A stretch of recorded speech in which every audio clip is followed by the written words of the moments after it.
सासू माँ शारदा हॉल में सोफे पे बैठ के पंडित जी से अपने छोटे बेटे हरीश की शादी की चर्चा कर रही थी। तभी बड़ी बहू अनामिका हाथ में एक ट्रे लेकर एक कप कॉफी और एक कप दूध लेकर वहां आती है। माँ जी, आपकी कॉफी। फिर वो कॉफी का कप ले जाके सासू माँ को देती है और दूध का कप पंडित जी को। ये लीजिए पंडित जी, दूध। उसके कहने पे पंडित जी भी दूध का कप ट्रे से उठा लेते हैं। ठीक हो ना बेटा? मैं बहुत अच्छी हूँ पंडित जी।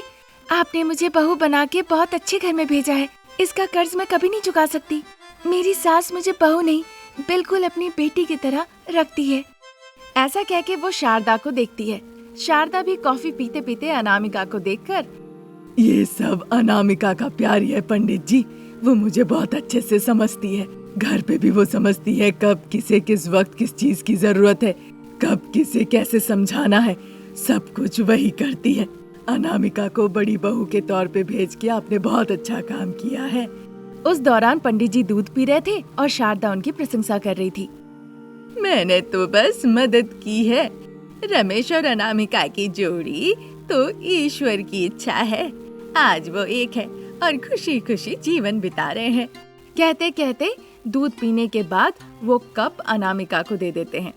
फिर उस कप को लेके शारदा जो कॉफी पी रही थी उनके पास अनामिका जाती है। बहुत गुणवती है, परिवार भी अच्छा है। इतनी अच्छी बहू आप मेरे बड़ी बहू के तौर पे ला कर दिए हैं, इसीलिए छोटी बहू का भी जिम्मेदारी मैं आपको ही दे रही हूँ। वो भी सबको समझे, प्यार करे। दोनों बहुएं इस घर को प्यार से भर देगी और घर सुखमय हो उठेगा। ठीक है, मैं अपनी पूरी कोशिश करूँगा। फिर वो कुर्सी से उठकर खड़े हो जाते हैं और शारदा को प्रणाम करते हैं। शारदा भी हाथ जोड़ के नमस्ते करती है। फिर पंडित जी खुशी खुशी उनके घर से चले जाते हैं। अनामिका वहाँ से कॉफी का कप और दूध का कप लेकर किचन में चली जाती है और खाना पकाने में लग जाती है। उधर शारदा टीवी देख रही थी। अचानक से कॉलिंग बेल बजता है। शारदा टीवी का रिमोट सोफे पे रख के दरवाजा खोलने के लिए जाती है। तब तक फिर से कॉलिंग बेल बजता है तो शारदा दरवाजा खोलती है। दरवाजा खोल के देखती है कि वहाँ छोटा बेटा हरीश और उसके साथ बुरखे में एक लड़की जिसका मुंह ढका हुआ था वो खड़ी है। शारदा आश्चर्य हो जाती है। देखकर हरीश कहता है, माँ, माँ। उसकी आवाज सुन के शारदा खुद को संभालती है। फिर अपने बेटे हरीश को गुस्से से देखने लगती है जिसने एक मुस्लिम लड़की को शादी करके घर ले आया था। हरीश शर्म से सर झुका लेता है। फिर साधिका वो मुस्लिम लड़की हरीश को देखकर कहती है, सर क्यों झुका लिया हरीश? तुमने कोई गलती की है क्या? ये मुझसे शादी करना तुम्हें पसंद नहीं आया? उसकी बातें सुन के हरीश अपना सर उठाता है और फिर साधिका को देखकर, मैं तुम्हें बहुत पसंद करता हूँ साधिका, इसीलिए तो तुम्हें शादी करके मैं सीधा घर ले आया। ऐसा कहकर वो अपनी माँ की तरफ देखता है। शारदा गुस्से से उसे देखते हुए मनी मन सोचती है, ये लड़की मेरे बेटे को बुरखा के साथ बांध ली है। मैं कुछ कहूँगी भी तो सुनेगा क्या? कोई फायदा नहीं। इस तरह सोचती है। फिर गुस्से से कहती है, ये क्या है? जब वो ऐसा कहती है तो आसपास के पड़ोसी भी घर से बाहर निकल आकर देखने लगते हैं। वो देखते हैं कि हरीश एक मुसलमान लड़की को शादी करके घर ले आया है और वो फिसफिसाने लगते हैं। शारदा की चिल्लाने की आवाज सुन के अनामिका भी बाहर निकल आती है। वो देखती है कि हरीश एक मुसलमान लड़की को शादी करके ले आया है। माँ जी, आप इस तरह से गुस्सा मत कीजिए। सभी लोग हमें देख रहे हैं। हम अंदर चल के बात करते हैं। हरीश, तुम यहीं रुको। वो अंदर जाके जल्दी से आरती की थाली ले आती है। ये देखकर हरीश और साधिका बहुत खुश होते हैं। साधिका, ये मेरी भाभी है। मेरी माँ के बाद यही माँ है। दाहिना पैर बढ़ा के घर के अंदर आ जाओ। ऐसा कहकर पहले वो अंदर जाती है। फिर हरीश साधिका को साथ लेके अंदर आता है। शारदा भी गुस्से से पीछे पीछे अंदर आती है। भले ये बुरखा लड़की तुम्हारी पत्नी बन जाए, पर छोटी बहू ये कभी नहीं बन सकती। ऐसा कहकर शारदा अपने कमरे में चली जाती है। साधिका रोने लगती है। उसे रोते देख अनामिका अपना हाथ उसके कंधे पे रखकर उसे समझाती है। फिर साधिका मनी मन सोचने लगती है, मुझे अच्छे से पता है आप छोटी बहू के तौर पे मुझे कैसे स्वीकार करेंगी। मनी मन सोचती है। ऐसे ही दिन निकल रहा था। शारदा जब भी घर के मंदिर में बैठ के श्लोक और जाप कर रही होती थी, तभी घर के बाहर बेंच पे बैठ के साधिका जोर जोर से कुरान पढ़ने लगती है। उसकी आवाज से शारदा को दिक्कत होती थी, गुस्सा आता था। बड़ी बहू। आवाज सुन के अनामिका उनके पास आती है। गीता, बाइबल, कुरान, चाहे कुछ भी हो, ये सब हमें ईश्वर का रास्ता दिखाता है। ये सब धार्मिक किताब है। मैं नहीं कह रही हूँ कि तुम लोग पूजा मत करो, पर इस तरह से पूजा के वक्त परेशान ना किया करो। मैं भी कोशिश करूँगी ताकि उसे भी दिक्कत ना हो। ठीक है माँ जी। फिर वहाँ से अनामिका कुरान पढ़ रही साधिका के पास आती है। तो क्या कह रही है हमारी सासू माँ? सासू माँ तुम्हारी और तुम्हारी दुआओं का कद्र करती है, तुम्हारी इज्जत करती है। बस यही चाहती है कि किसी को परेशान किए बिना प्रार्थना करो और शांति बनाए रखो। इस तरह से अच्छे से वो एक तरफ साधिका को जाके समझाती है और दूसरे तरफ शारदा को जाके समझाती है और दोनों को ही शांति से प्रार्थना करवाती है। हरीश घर पे ही रहता था। वो साधिका को घर के काम में मदद किया करता था। शारदा को अच्छा नहीं लगता था, वो दो बात सुना ही देती थी। एक दिन जब सभी लोग एक साथ बैठ के खाना खा रहे होते हैं, वहीं पे साधिका अपना पसंदीदा मटन करी बनाकर खाने लगती है। ये देखकर शारदा कहती है, अनामिका, आज सोमवार है, तुम्हें नहीं पता आज घर पे ये सब नहीं पकता है? उन्हें कहो छोटी बहू के तौर पे मान ले, फिर मैं भी घर के नियम कानून मान लूंगी। उसकी बातें सुन के शारदा जवाब ना देकर वहाँ से चली जाती है। कुछ दिनों के बाद ईद के मौके पर साधिका बहुत तेज आवाज में गाना लगाकर ईद सेलिब्रेट कर रही होती है।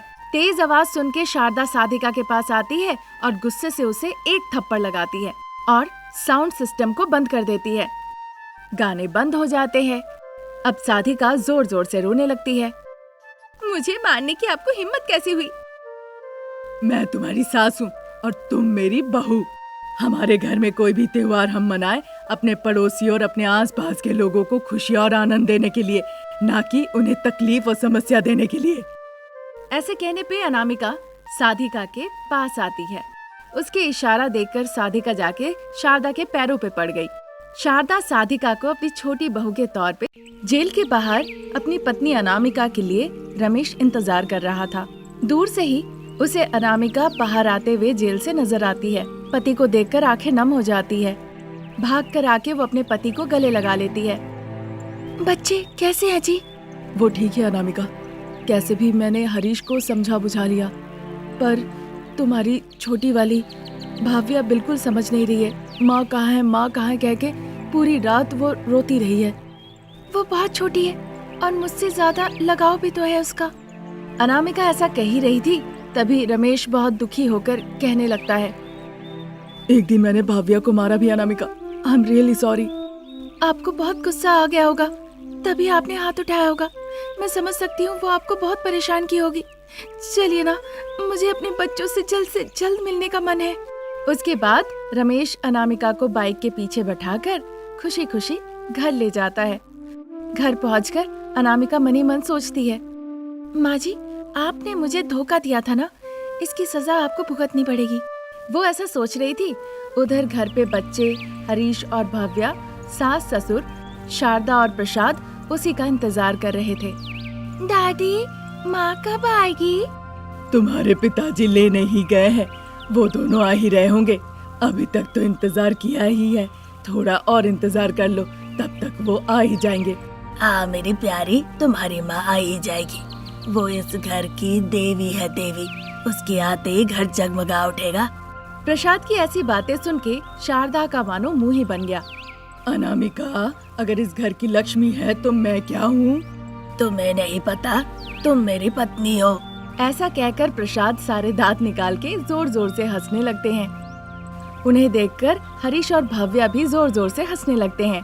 तब तक में रमेश की बाइक आके घर के सामने रुकती है। अनामिका और रमेश दरवाजे के पास आते हैं।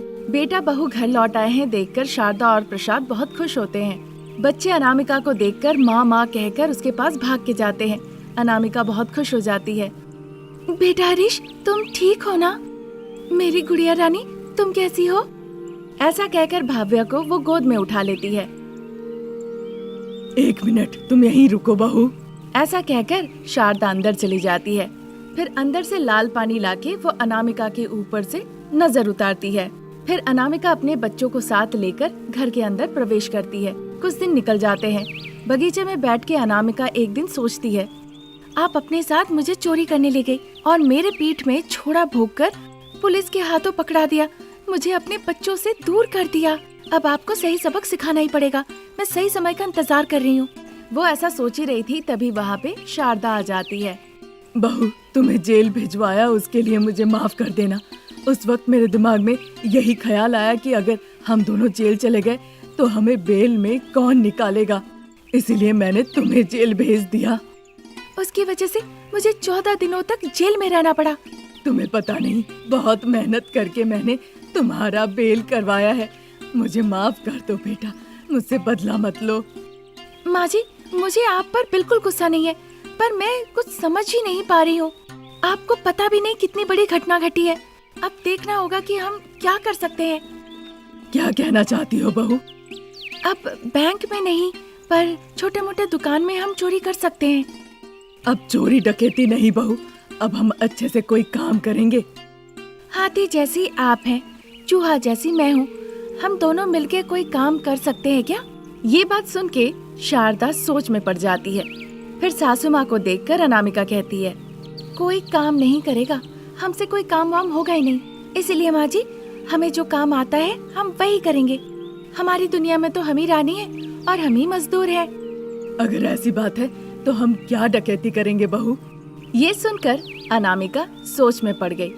फिर मनी मन कहने लगी, सासू माँ, बैंक चोरी के नाम पे मुझ पे इल्जाम लगा के आपने जेल भेज दिया। अब ऐसा मैं करूँगी जिससे लोग आकर आपको कुत्ते की तरह पीटेंगे। पर ऐसा कुछ करना होगा जिससे लोग ऐसी प्रतिक्रिया दे।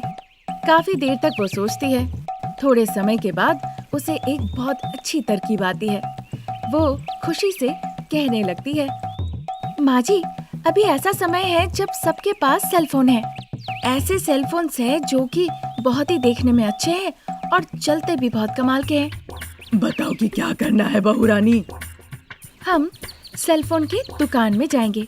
मैं सेल्समैन के साथ बातचीत करूंगी। आप सेलफोन देखिएगा और चुपके से उसे अपने बैग में रख लीजिएगा। फिर हम किसी दूसरे सेंटर में जाके उस सेलफोन को बेच देंगे। ये सुनकर शारदा का चेहरा मानो खुशी से जगमगा उठा। फिर देर ना करते हुए अनामिका की कही बात पर शारदा मंजूरी दे देती है। फिर एक दिन सासू माँ शारदा और बहू अनामिका एक अच्छे सेलफोन के दुकान में जाती है। उस दुकान में बस एक ही सेल्समैन था। वहाँ जाके अनामिका उस सेल्समैन से एक एक फोन के बारे में पूछताछ करने लगती है। सेल्समैन भी बड़े अच्छे से विवरण देता है। ये सब देखकर शारदा को लगा कि ये अच्छा वक्त है। उसने 2-4 फोन उठाया और सीधा अपने बैग में डाल लिया। फिर उसके बाद वो अनामिका के पास गई। बहू, हमारा काम हो गया है, चलो चलते हैं। माँ जी, पहले आप जाइए, दोनों साथ में गए तो संदेह हो जाएगा, इसीलिए आप पहले जाइए, मैं आपके पीछे पीछे आ जाऊंगी। अनामिका की बातें सुन के शारदा को लगा सच कह रही है। शारदा दुकान से बाहर निकल आती है। ये देखकर अनामिका दुकान से बाहर आकर, चोर चोर, उसे जल्दी से पकड़ो, उसने ढेर सारे मोबाइल फोन चोरी किए, उसे पकड़ो, इस तरह चिल्लाती है। उसकी आवाज सुन के सड़क से जाने वाले लोग शारदा को जाके पकड़ लेते हैं और उसकी बहुत पिटाई करते हैं। उनके साथ साथ अनामिका भी जाके 2-4 हाथ लगा ही लेती है। बेचारी शारदा की इतनी पिटाई होती है कि वो पापड़ बन जाती है। क्या हुआ माँ जी? क्या हुआ पूछ रही हो? ये सब तुम्हारी परिकल्पना है ना? मैं सब समझती हूँ। मैंने तुम्हें जेल भिजवाया, इसीलिए तुमने लोगों से मुझे मार खिलाया। शारदा कहती है। फिर दुखी होकर वो घर जाने लगती है। शारदा की हालत देखकर अनामिका मुस्कुराने लगती है। फिर अनामिका सासू माँ को साथ लेके चलते हुए घर लौट जाती है। आज की कहानी यहीं तक। नई कहानी लेकर जल्द हाजिर होंगी। नमस्कार।